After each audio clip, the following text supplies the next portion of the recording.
Welcome. Thanks for coming to my talk on mobile database persistence. My name's Eric. I work for a company called Big Nerd Ranch. We're an education company and a consulting company. So we do books, we do in-person training, we do online video training, and then we also do a lot of just software development for companies around the country. This talk is mostly about using Room, but it's also about a history of where we've come from. And given how easy Room makes it for us to do things with databases, things that we still want to kind of make sure that we're looking out for as we're developing our applications on top of a Room database. So we'll start out specifically with kind of a brief history of time, looking at up until 2017 what our first-party library options were. Then we're going to talk a little bit of an intro into Room and how nice it is to develop for SQLite databases on Android using Room. And then I'm going to spend a lot of time interactively talking about the importance of good database design and some things to consider when you're creating your Room objects. And then just a few things at the end. I'm just going to talk about some integrations, which I think are really, really dynamite with Room that if you're not already checking out, I think you should. Throughout this, I also want it to be very interactive. So there's some times where I'm going to actually ask you all questions, and we're going to figure out what the right answer is to how something will work. And if you have a question throughout, feel free to raise your hand. Let's take some time to actually talk through some of this stuff. I wouldn't say by any means that I'm a Room expert, but I've been using it long enough that I feel pretty comfortable in it. Okay. All right, so let's talk about back in the day. Back in the day was actually not that long ago, pre-2017. We had three main helpers, first-party support, for working with databases on Android. We had this thing called a SQLite Open Helper, and that SQLite Open Helper created hooks for us to create our database when it was first installed on the user's device, and a hook to upgrade that database if, say, for example, we had made a release that created the database, and now we've altered that database and put it into a new release. There is a method to hook in there to put our alter table statements, create new tables, transfer that data, et cetera, so the user didn't lose data. The one thing that you'll note is that back then, with SQLite Open Helper, we had to manually create the database ourselves. We had to, define those create table statements. If we had relationships, foreign key constraints, any of that, we had to define that ourselves. But it gave us a nice, convenient way to put that in, which if you think about the alternative, which was basically finding the database on the file system, opening it up, there's a lot more things that you could have had to do. So this, for its time, was a pretty good tool above, to abstract pulling that data out. To insert and update was a little bit of a different story. We had to work with things like content values maps that you see up at the top to put in key value pairs for things we wanted to put into the table. Then the insert itself wasn't too bad. We would mention the table name and pass those values. But the queries is where things got a little complex. It supported a query method that you pass the table that you wanted to get objects out of, and then you just pass basically this string to set, only pull results out where the column ID equals, for example, this insert ID, et cetera. So you'd end up with classes that looked really big like this just for simple CRUD access to your database. So what people did, and by the way, this is intentionally shown very hard to read just to illustrate how much code goes into a simple create, read, update, and delete against your database. So typically, people would go to third-party solutions, and there's nothing wrong with that. In fact, Google really encourages it. For example, for network RESTful like if you're consuming RESTful services, they encourage you to use retrofit, right? Because there's a great third-party tool to do that. But developers had really wanted some better first-party support for working with databases, so they came up with Room. Now, before we show Room and how much nicer it is since 2017's announcement, I just want to stress that even though there is a lot of work that went into working with databases through these helper classes before, at least we kind of knew our table structure. It forced us to kind of think about how things were related, right? And we'll see with Room, it's so easy. It's easy to also forget about all that work that we used to have to think through. So enter the modern age. So in 2017, as I mentioned at Google I/O, Google announced Room, the official database wrapper, or ORM, for us to use when working with a SQLite database. So first up, by show of hands, how many people have started using Room? A couple. How many people have heard much about it or how it works? A couple more. Okay. Well, that's okay. I'm going to give a quick kind of intro. So basically, it's kind of shown reverse. Normally, you'd show the database at the bottom. And I actually pulled this graphic from the developer.android.com site. But basically, your database is shown here at the top level. And there's a layer of abstraction around it. And that layer of abstraction is this Room kind of database engine, database wrapper. You define all of the table structures that you would have in your database with these things called entities. They're just Java or Kotlin objects, and you annotate them to indicate how that translates at the database level to tables and how they're related to each other. And then the application goes through something called a data access object. Now, a data access object, it's important to remember, all that is a pattern. It's not a new pattern. It's a pattern we've been using for a long time. But the really cool thing is that Room kind of adds some tooling around that such that you just define an interface saying how you want to access your data, and it goes through all of that work that we used to have to go through with like cursors and content values maps and all that stuff. It makes it trivially easy to work with the database. So let's take an example. So let's say I had a simple person table in my database. And this person has some information, an ID, which is, let's presume that this is an auto-generated auto-increment ID, because SQLite basically supports an auto-increment unique ID system for its primary keys. So if you don't specify one, it'll get generated for you on insert. And then let's say it has a first name, last name, and a birthday, which is a date stored as a long. So that might look something like this in SQL. To model this in Room, you would just define a person class. And you indicate that this is a persistent entity with this annotation that's just an entity at the top. All of your properties on that object become columns in the database. If you don't want it to, there's an annotation to ignore a specific property. But otherwise, they just become columns in the database. And there are hooks to control some of the naming and some other things about these things. So for example, if I didn't want camel case, which in the database it's not common to do camel case, I could force it to be snake case as the column names. Notice for the primary key, you can specify something called auto-generate. Does anybody have an idea what auto-generate does, how it generates the key? Anybody want to take a guess? That's a good guess. Yeah. Yeah. People think that auto-increment? Yeah. So basically, if you supply auto-generate equals true, it's probably a little bit hard to read there.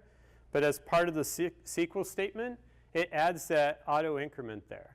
So I should also say that recently, within the last 6 months or so, I was involved with a project that was already using Room. And there were a lot of surprises, I think, to the team when I came in and saw some of these things. It was kind of nebulous how auto-generate actually worked. And they thought, well, there's some magical thing that Room is doing to auto-generate this key. And it turns out all Room does is really just wrap calls to the database. So the database is doing all the work here. So anyways, that's how you would use the auto-increment feature of SQLite, just by turning it on here. And you can see here too that we can also enforce that the key is not null, and this can be done with a standard non-null JSR annotation. Questions about the entity? Do you have a choice on what kind of format you would use for your IDs? You do.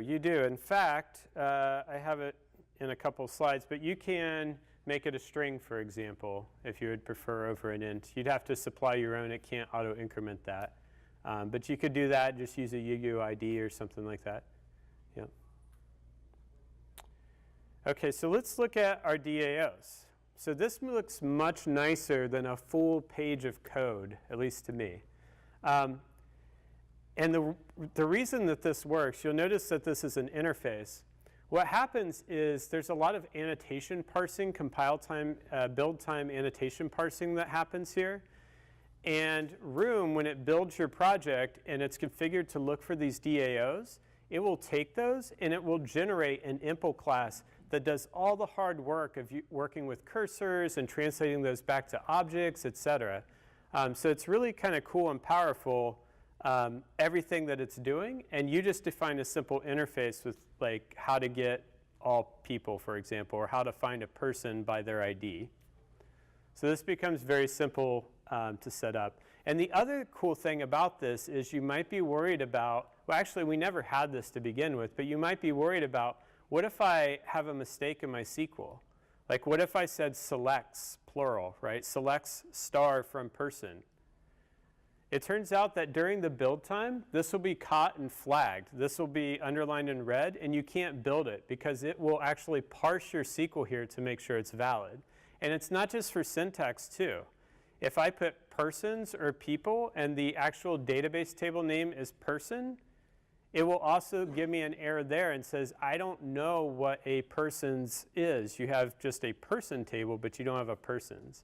So this is kind of neat. When you're defining these, you can know at build time that you've defined a query that will at least run. It might not return the results you expect, but it's at least going to run. And then you can see how dead simple it is for insert, update, and delete. You don't have to build that content values map anymore. You just pass a person, and they're inserted or deleted, et cetera. And you have some flexibility on the return type. In this case, for insert, I have it returning a long. So that would return the ID that was generated by that auto increment key. Does that make sense? OK. Your queries can get pretty complex. This one is the second one that I actually took from the developer.android.com site. But it just kind of goes to show you how you could join on multiple tables to pull back things that made sense for your query. And then you could just name the method something that's like meaningful so that a caller to this DAO could just say, hey, find books borrowed by name. In this case, it's synchronously. And I'll explain more about that towards the end. OK, so you had asked the question about flexibility on keys. Well, if I leave that off, then it takes out the auto increment. I can change the ID to a string, and it will basically change what the ID is to a varchar in the database. Or I think a varchar 2, actually, that might be a typo.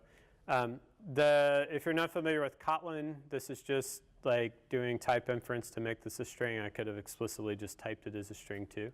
So there's some options there. Yeah? I had a question on your previous slide. Yeah. Or one more. This one? Yeah, the select asterisk from book and with all the joins. Yeah. Is the return basically an object that represents book, joined to alone, joined to users, since it's not specified there? Or is it just whatever properties fit your book model, if you will? Or I don't know if you want to call it DAO or. Yeah. Like, what's returned here? I'm sorry. No, that's OK. Fits into one book and then a list of them, and then everything else is just kind of ignored that exists in loan or user tables? That's correct. So yeah, so just to kind of repeat the question, what's actually returned from this SQL where you have a join with a bunch of different columns coming through? In this case, your return type is a list of books. You can't really do, like, it's not as free as like SQL in the sense like you can't just like pull together columns from like 10 different tables or 4 different tables or whatever and put them back into what would be an entity here. There are some things you can do, like if you want to return a single value, like you can pull back, like just say like a person's name and have it return like a string, for example, or if you want to look for all people with their names named Bob or whatever, you could have a list of string returned, and then in your select, you'd want to make sure that that's the column you pull back, and that would all kind of work out. But by and large, you pull back an entity, and then the other things that you're joining on are just meant to kind of like filter that out. Any other questions? Okay. So we saw the keys. Okay. So that's all well and good. Now I want to talk about relationships, right? Let's start with a very simple one-to-many relationship. Let's say that I had a person table and I had a pets table. And so each person has 0 to many pets, and the pets belong to a single person, okay? And let's say that I had set up, normally I would set up these constraints in the database if I wrote my own SQL, but let's say this was the relationship, okay? If I define my entities like so, where I have a person with their ID, first name, last name, birth date, etc., and a pet with an ID, person ID, right, for the person, name and skills, then I could, for example, create a query that joins the person on the pet and looks for, we're basically looking for people with pets possessing certain skills. And we could set that up for a method, and then we could grab a list of people with amazing pets passing in these skills, right? Makes sense, right? So my question, though, is, are these things actually related? The join query worked, right? And we're obviously, this is a person ID, so they must be actually related in the database, right? I see a few heads shaking no.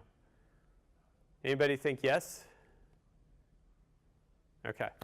The answer is no. They're not actually related in the database. And I've seen this happen many a times where you have entities, you've defined a foreign key that points to the parent, and yet they're not actually defined in the database. And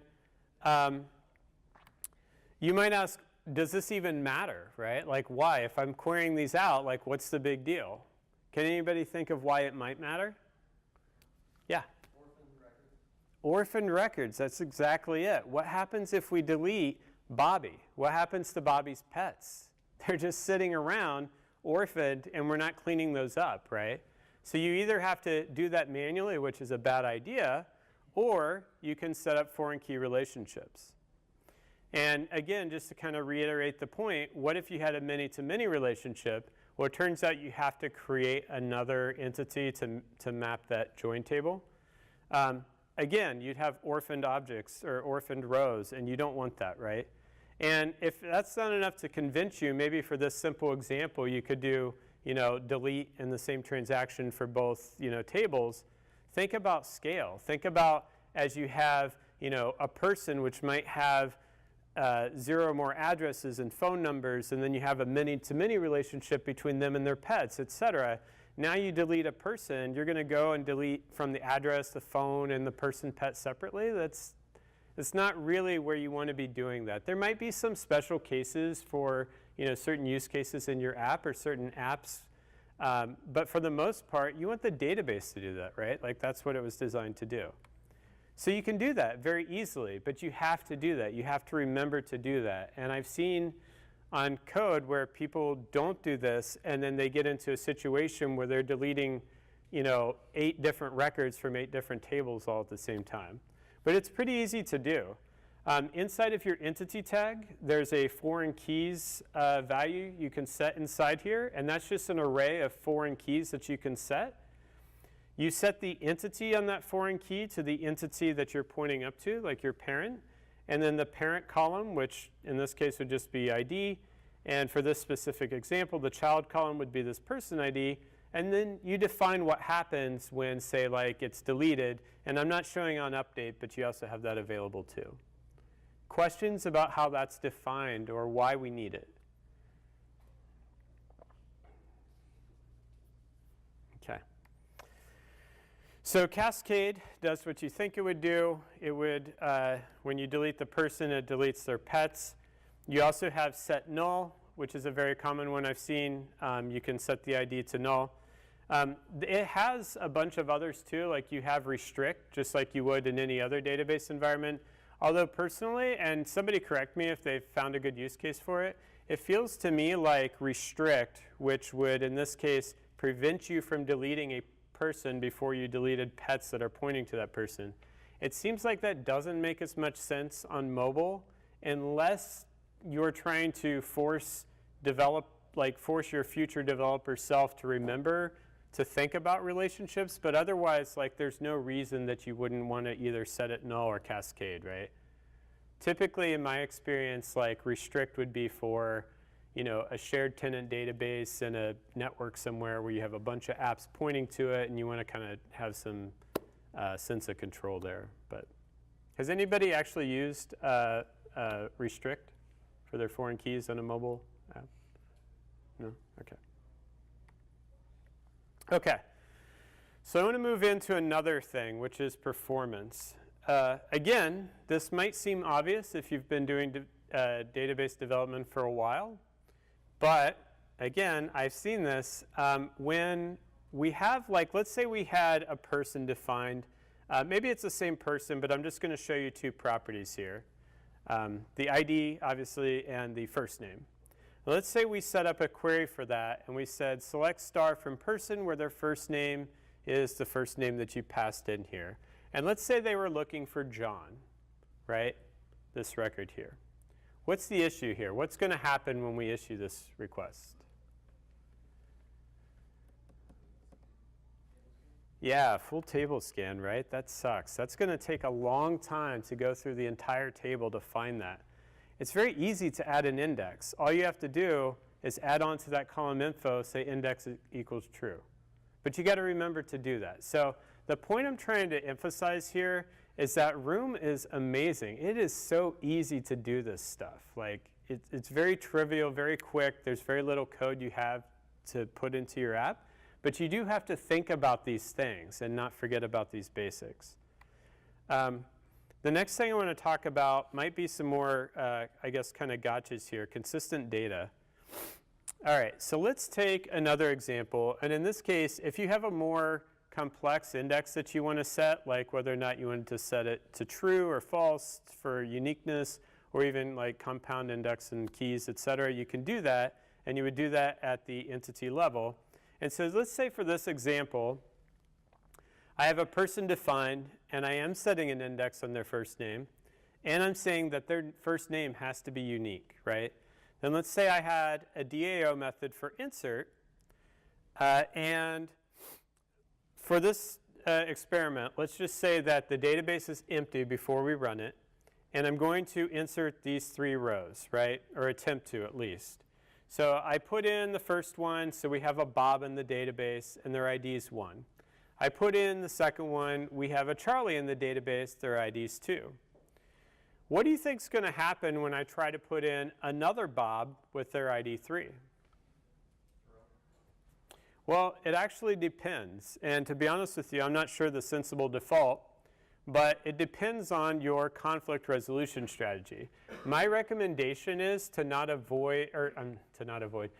avoid any kind of surprises on what the default might be, and just specify it yourself. But yeah, if you had set some sort of rollback or abort strategy, it would have thrown an exception, it would have rolled that back. But if you say replace, you can actually just replace the record, and you'd have options 2 and 3, or rows 2 and 3 in there. There's also abort, which would take the first 2, and Bob wouldn't get in there. And you basically have all of these options available.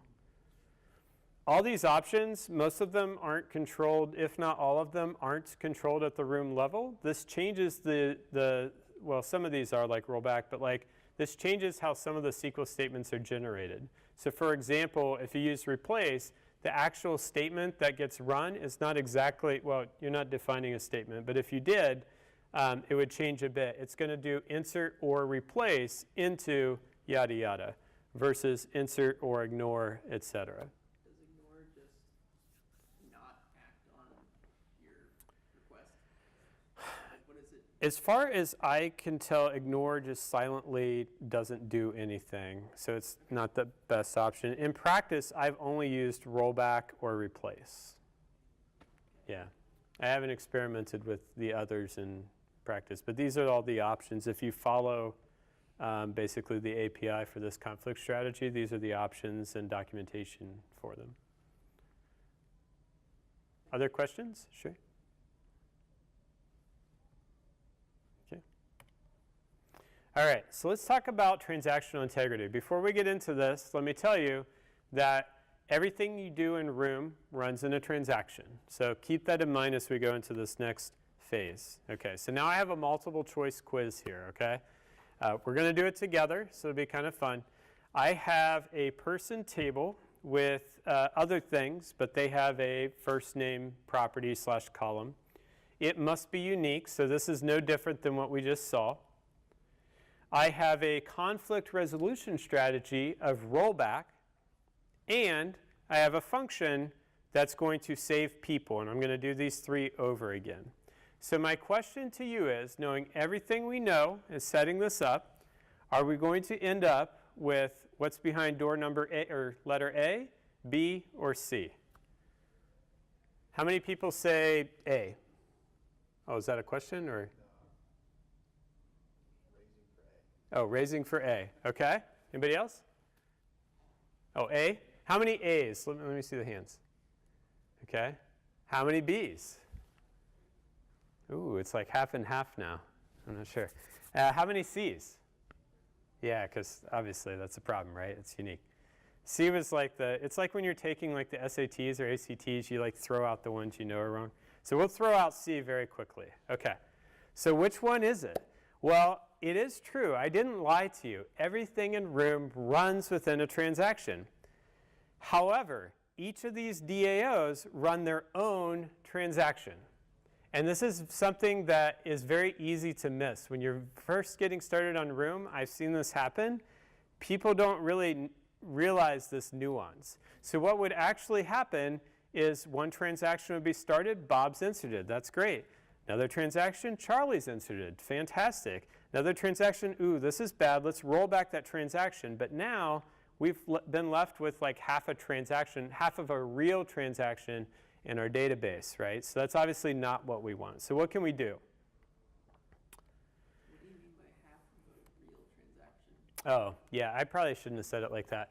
I'm talking about from like a use case business requirement. Like, let's say I had a use case to put in a full list of people into my database, right? Like, You're talking about the method itself.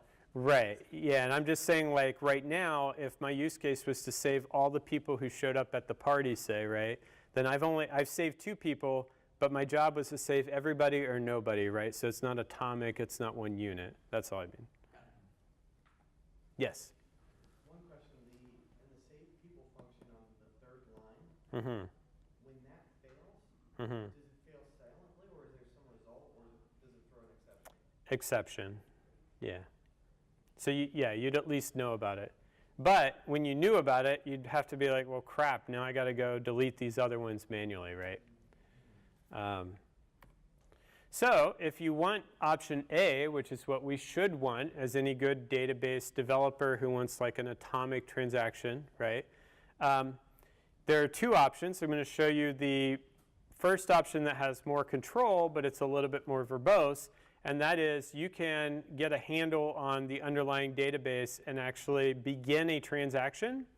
And when it's successful, you set that transaction successful, and then you end that transaction at the end. These things in the middle, they just participate then in that other transaction. So they don't have their own separate one. Yes? Does Room have like an insert menu where you can pass like a collection of persons? It does. I didn't show it. So like for this insert, this could be insert, and in Kotlin it'd be var arg space entities, and you could just, var arg space entities person. On the Java side, it'd be like person ... space persons or whatever, and it can insert all those. So that's one way to do it too. There's a simpler way to do it if it's all within a single DAO. Here I had this method as separate. You shouldn't consider for this example save people as part of the DAO. But if I move this method into the interface, wait, how does that work? Well, Kotlin, don't forget, you can add behavior to interfaces. But if you're on the Java side, you can also use an abstract class. Doesn't have to be an interface. And so you can add that method directly into there and add a transaction annotation on there. And that will run all of these in the same transaction, so you'd be at the same point. Questions? So that solves your problem of being halfway through writing all the records to the. Right. Having like a halfway transaction is no longer a problem now. It'll be either all or nothing. Right, all or nothing. And this is a trivial example, right? Like you have to imagine that you're really doing inserts across different tables. This is a transaction across the entire, it's like a real database transaction when you're doing it this way. I mean, they all are, but each of these three were individual real database transactions before. All right. So my verdict on Room. Room is freaking awesome. Try it out. Really, really, really easy to use. Great developer documentation. There's some really great videos. I never remember her name, but there's a lady in London who works for the developer relations team. Maybe somebody knows. I don't know. Anyways, Florina something. She is awesome. Watch her videos. She makes it very easy to pick up and run with this. My only message is remember the fundamentals. Remember that you're working with a relational database, and do the extra work to keep these relationships intact. Don't just, hey, query's fine, and let's run with it. Like, make sure you're thinking these things through. There's a few integrations that I think makes Room even more powerful that I just wanted to share. First off, has anybody used something called live data? Okay, so maybe a quarter. So live data is, for those of you who don't know, it's an observable container of data. If you've used RxJava, think of it, or if you've heard of RxJava, think of it like an RxJava Lite. It's less complex. It's easier to use. And the biggest thing about live data is it's lifecycle aware. So let's say, for example, I define my query method to return a live data of a list of people. Then if I use that from, say, an activity or a fragment, I could ask my DAO to find all people and observe using this action to fire off whenever those people update, right? And this isn't just for a one-time query. If there's any updates to the people in the database after my initial observation, I get another call. It's basically like an observer that just keeps on observing changes to the data set that was queried. The other cool thing about this is using live data tells Room to execute the query on a background thread and not block while it's running. And when that's done, the results get delivered back onto the main thread. One thing I kind of glossed over and didn't tell you about is by default, all of your DAO operations operate on the thread that you're on when you run them. So using this live data, I can push that work off to a background thread and get the results back in the foreground thread. Questions about how that works? How many people use RxJava? Okay, a few more.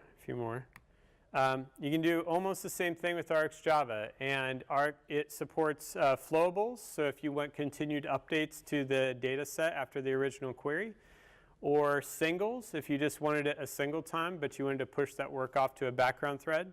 It also supports the same thing for inserts or updates, basically any DAO call. You can have the return type be an observable result, and then you can control then the thread at which it does the query and the thread at which you react to it. In this case, in the subscribe block, it would come back to the main thread. So it works seamlessly with RxJava. You can also, like, as you're chaining these things together, with RxJava, a lot of times you're hopping back and forth between threads. All the objects can hop back and forth between threads, no problem. There's no issues with multi-threading and objects returned from Room. Okay, well, if there are no other questions, that's actually all I have for you today. So I appreciate your time. I hope you got something useful out of the talk, and thanks for coming.